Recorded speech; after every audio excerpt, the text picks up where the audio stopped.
Hi, my name is Sun Young Park, and we are going to present our semester project, which is software test plan.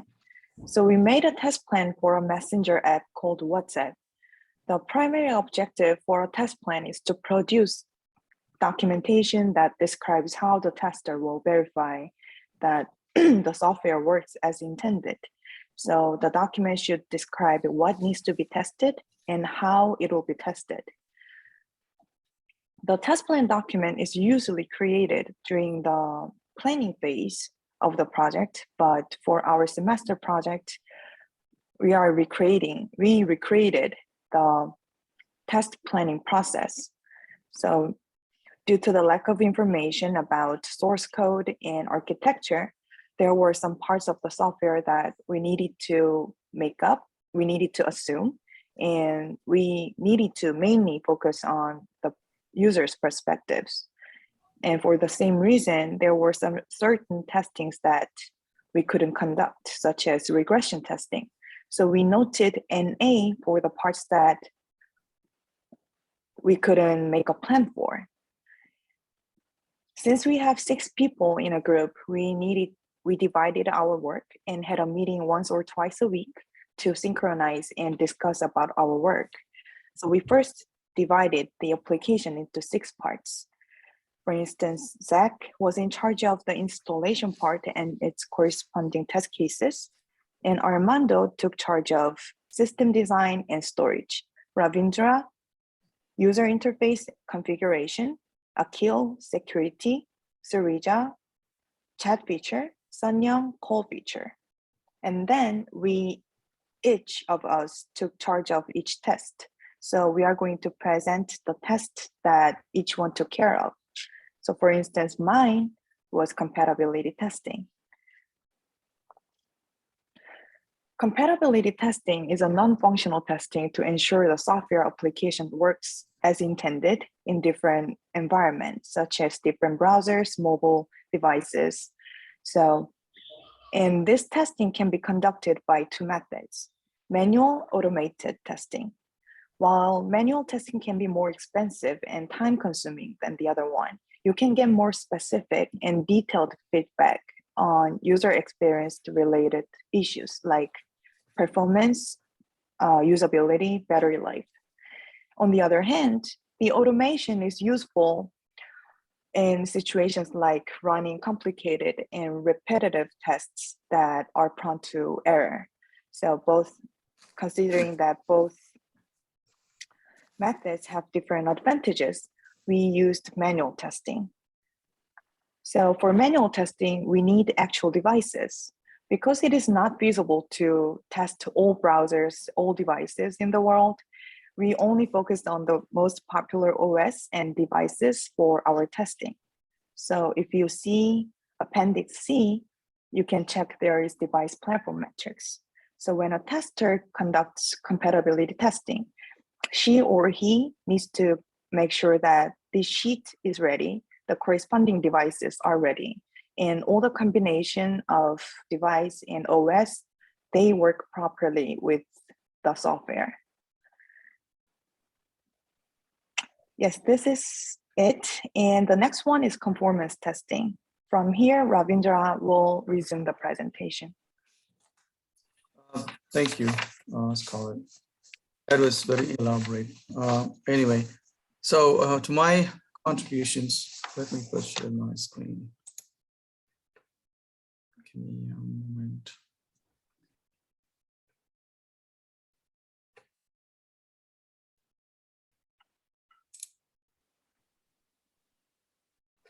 Just try.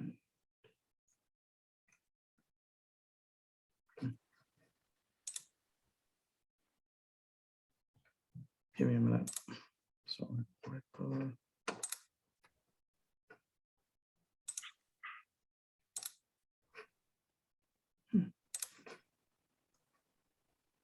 Can I see my screen? Yes, right. All right, thank you. All right, so my contribution. So we, as Scarlett explained, when we were discussing about the ideas, so I brought in a few ideas about the test plan document. I was able to figure out from the CDC organization, which Center for Disease Control. So that test plan document seemed very closest to the IEEE document that was suggested by Dr. Doyle. So we were able to map out the IEEE standards and some of the sections in CDC, which worked out well for us. So as Scholar was explain all the stuff. So we were able to bring in all the test cases. Yeah, so we were able to figure out a kind of outline, so define everything in the version history and then all the test cases listed out on the left side. So to me, contribution for conformance testing. So this is testing the application based on the user requirements that we did. So we were not able to get the exact user requirements what the WhatsApp development team have designed and developed. So we were trying to think about it. So I was trying to think, so for example, the standard that the WhatsApp application should work well in iPhone version 13. So that was one of the user requirements. So trying to test that specific standard. So the case, how are we going to write the test case? So there are two different ways. One is as the user tries to test the device. So having that, in my mind, so we were able to try to, have the phone on your hand, install the WhatsApp application and make sure that the installation is fine. So that's one of the conformance, that's the standard we need to check. So whether if it installs, then it meets the device standards. So that's a kind of test case. So something related to the overall user application standard. That's how conformance is going to be. And for example, the other one is the QR code. So the conformance for this software is if you have a laptop and your device, side by side, then how are you going to log in? So you open up your iPhone and you have your QR scan. Open up your laptop, QR scan it on your iPhone, then automatically it switches all the stuff, all the messages and everything, it archives into the phone. So that kind of stuff. So that's all conformance is about. What are the minimum standards the device is expected to work at the time of deploying the application? So that was my focus. And like Scarlett explained, yeah, we're trying to get the regression testing, but regression means you need to know the history of development process. So we were not getting that kind of history of development process because it's all software people will do it. So we tried a bit, but we have to put NA because it's not applicable in this project. So all the regression test cases kind of NA'd in this document. And system testing. So system testing is also one of my other thought process. So there is a similarity between system and user acceptance. So the only difference is system testing will be done in-house in a software environment, whereas the user acceptance testing will be done at the end user level. So that's the only difference. Other than that, system testing is nothing but a part of the team, which is a part of the development process itself. So they know they can test in and out of the system as a whole. So here, when trying to relate the WhatsApp software, the WhatsApp software should be compatible with the iPhone, with laptop, or any other things, and you can share your messages, all kind of stuff. So thinking along those lines. So let me pull up this. Yeah, so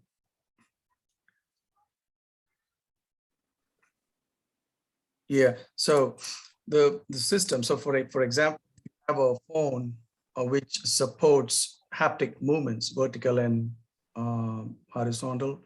So if you install the software as a system, it has to confine within those standards. So that's one kind of testing which I was thinking about. So that's the kind of thought process when I was writing this system testing. And if you go to user acceptance, as I said, it's the same kind of stuff which is done by the users. Most of the testing that was done in-house as a system testing process, this in the user acceptance, the end user will also repeat it. So it's a kind of repetition, but it will be done at the end user level. That's a difference between system and user acceptance. That's about it. That's all I have for my contribution. Now over to Zach. Thank you, Ravindra. Okay, you just go to the functional testing and you can just leave it there. Yeah, that was a mouthful. That's more than 3 minutes, but in any case, let me do my part. My contribution to this project was the functional testing. For those who don't know me, I'm Zach Moorman. So the deployment consists of two components. It is the actual deployment and it is the installation as well, the registration process. We choose WhatsApp, as everybody mentioned, as our testing option, test application, and by its own nature, WhatsApp has got a lot of target platforms that need to be tested, and all those things need to be taken into consideration. So one thing is that testing won't scale very well because for every feature that is incorporated in the application, that feature needs to be tested across all platforms. Secondly, I had a closer look at the functional testing. Two key aspects that I quickly want to touch on. It is the test purpose. What we want to try to achieve when we do functional testing. And the main objective is not to test the code, and it is not to actually test one specific action, but rather the test cases and scenarios to test against the requirements that was provided by the client. So other name that we've learned in the course, it is like black box testing.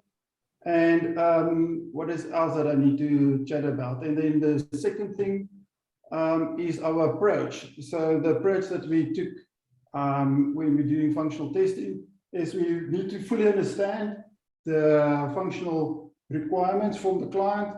Then we need to identify the input for those functional requirement testing. Then we compute the expected values for these predetermined input values. We will then do our execute our test cases, and then we will compare the results. And that's just a brief overview of the functional testing, and that's my part. Who's next? Yeah. Ravindra? Who's next in line? Hello. I'll go next, Zach. Okay. I have to share your screen, Srija. Yeah.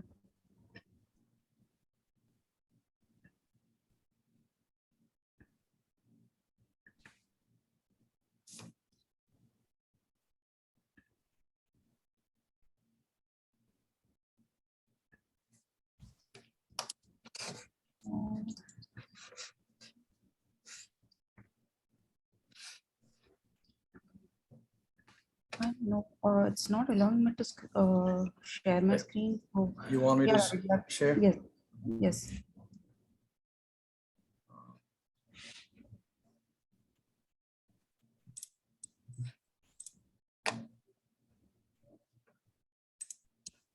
All right. Where you want me to go? Actually, I'm not able to look at your screen also. 1 second. It doesn't matter. You just have to start recording your contributions. Is the ebook in the screen? Yes, you're sharing the wrong screen. Yeah.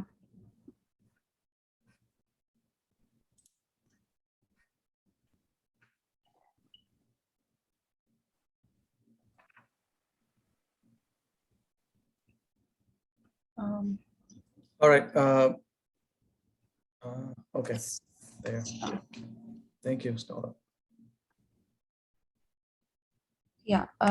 So this is Srija. So I have Regarding my contribution, I have written test cases for WhatsApp chats and written content for performance testing and load testing. So coming to performance testing, performance testing is a software testing process used for testing the speed, scalability, response time, reliability of a software application under a particular workload. So the primary purpose of the performance testing is to identify and eliminate the performance bottlenecks in the software application before it goes live into the market. So the main focus of performance testing is to check the software program scalability, which determines the maximum user load that the software application can handle, and the speed, which determines how long an application takes to respond for an action, and to determine the scalability, to determine if the application is stable under different loads. So coming to the types of performance testing, there are different types like load testing, stress testing, spike testing, endurance testing, scalability testing, and volume testing. So in this test plan, we are going to discuss about load testing and stress testing. So coming to the test cases, so we have written few test cases, taking an example of uploading images and videos in the WhatsApp chats. So while uploading images or videos, we need to measure the response time, how long it takes to upload a video into the chat or download a video from the chat. So can you scroll down, Scarlett? Yeah, next I will discuss about the load testing. So load testing is a type of performance testing where we determine if the system can handle the real life load conditions. So the goal of load testing is to determine and ensure that the system functions properly beyond the expected maximum workload. So also the load testing evaluates the performance characteristics like response time, transaction rates, and time sensitive issues. So in load testing, we generally identify the maximum operating capacity of an application, determine whether the current infrastructure is sufficient to run the application, and we measure the sustainability of the application with respect to peak user load and number of concurrent users that an application can support, and scalability to allow more users to access it.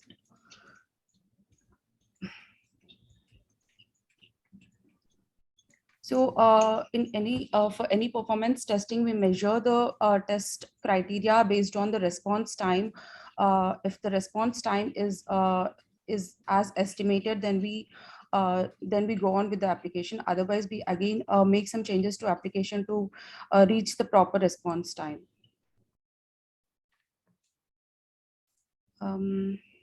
Yeah, so again, for load testing, there are many tools in the market like JMeter, load runner.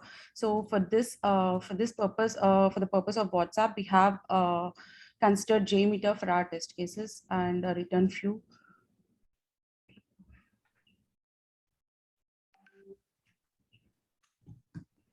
Yeah, that's it about mine.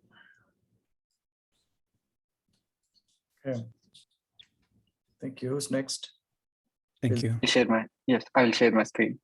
Yeah, okay.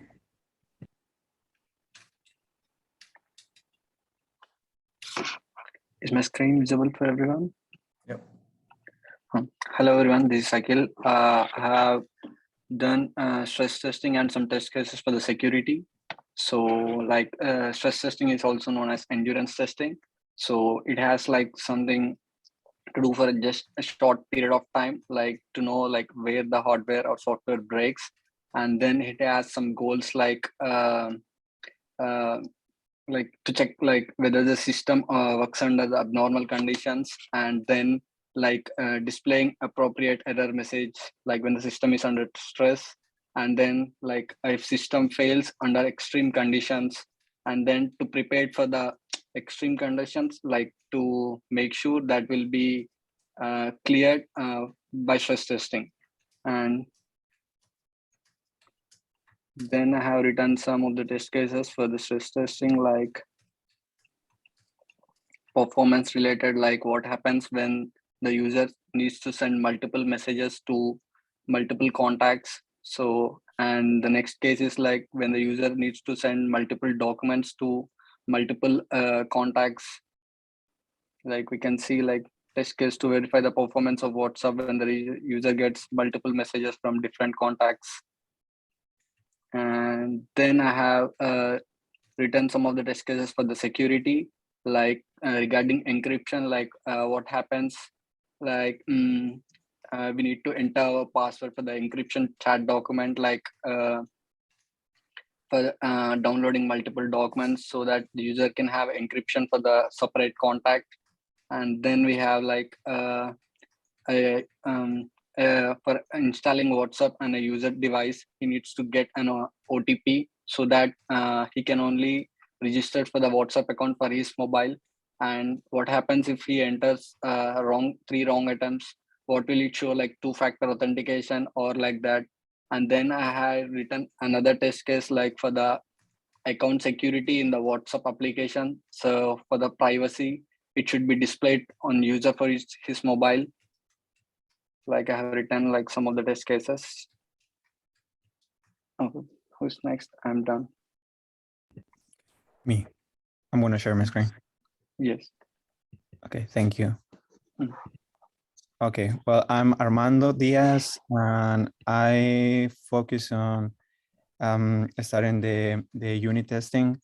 For this particular test plan, it was a little bit challenging at the beginning because particularly we don't have access to the source code of WhatsApp. So because of that, we needed to make a couple of assumptions regarding how the system was built, and also like what are the components that are behind the scenes that are just like supporting the whole development and software of WhatsApp. So here in the introduction section, we added some context or some assumptions that can help us to understand why the unit tests that are part of this report, why they are written, and also just to give some context regarding the fields or methods that we are using. For example, here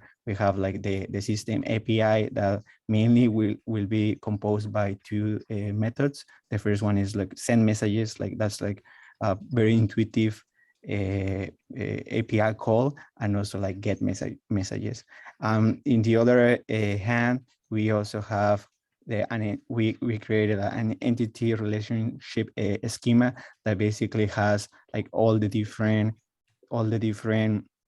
attributes and tables and information that will be supporting the whole system. So for example, WhatsApp has users, and also WhatsApp has groups, and you can send different messages. You also know if the user what if the user sent a message and if the message was seen or not. So all of these features can be integrated like in this diagram, for example, and based on this diagram, we can just create some unit testing. So now I'm gonna just explain a little bit what a unit testing means, but basically we are focusing on all the individual parts that are composing this software. So we focus on the smallest unit things that are behind the software, and especially for this unit testing, we have two different test cases scenarios. The first one is the API, and the second one is the database. So for this unit test, as we can see, the first one has a prefix next to the case number. So DB means that basically this unit test is focused on testing the database. So as we can see in the other side of the entity relationship schema, we have all of these tables and attributes. And for this test case scenario, we wanna just check first if the tables exist, because if we have a system, suddenly we are sending messages, but we don't identify or we cannot find the database or the table or one of the attributes, it will automatically fail because we are not just storing the data properly. So that's one of the unit test. And as we can see, we also added an example of how this can be built in a relational database in general. So all of these unit tests are very similar. So I'm not gonna explain all of them, but at the end we have a section that is focused on API. So as we can see, the first one was database, the second one is API, and the prefix is API, of course.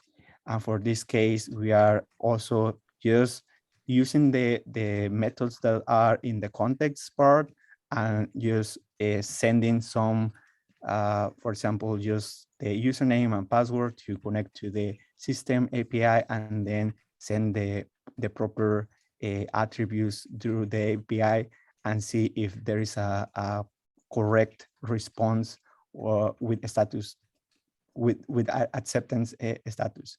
So this is all from my side.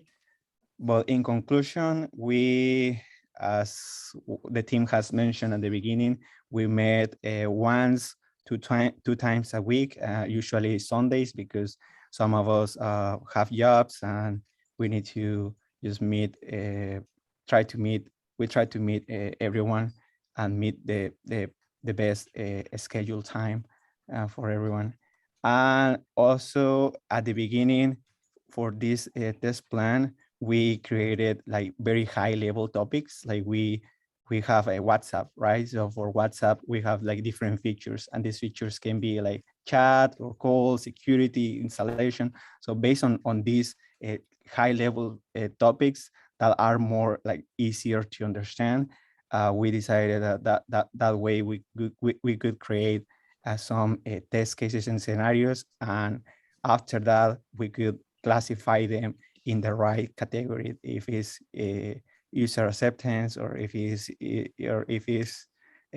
unit testing or whatever. And also, as you all have seen the structure of the document, we have the test case number. Also, we added the description and also some of the steps that we need to follow in order to test this case scenario. And also we have the acceptance criteria and also what will happen when it pass or fail. So there are many different approaches regarding how you can build a test plan, but like some examples are like just like writing the test scenario, or other people also write a flow chart, for example. So this document is the structure that we follow, and because we think is intuitive, and because it's descriptive for the user or for the reader to see what's going on. And also, as everyone can see, we work on Google Docs. Google Docs is just very practical for everyone, because we can just all integrate our part of work whenever we are available. And in the other hand, we also use the Discord to send messages and to keep communicated with all the group. And we usually also like write the summaries of the meetings, because sometimes if someone, I don't know, like arrived late to the meeting and that person wanted to keep up with the conversation, we have just everything just documented to make it easier for the whole team. I think that's it. Thank you.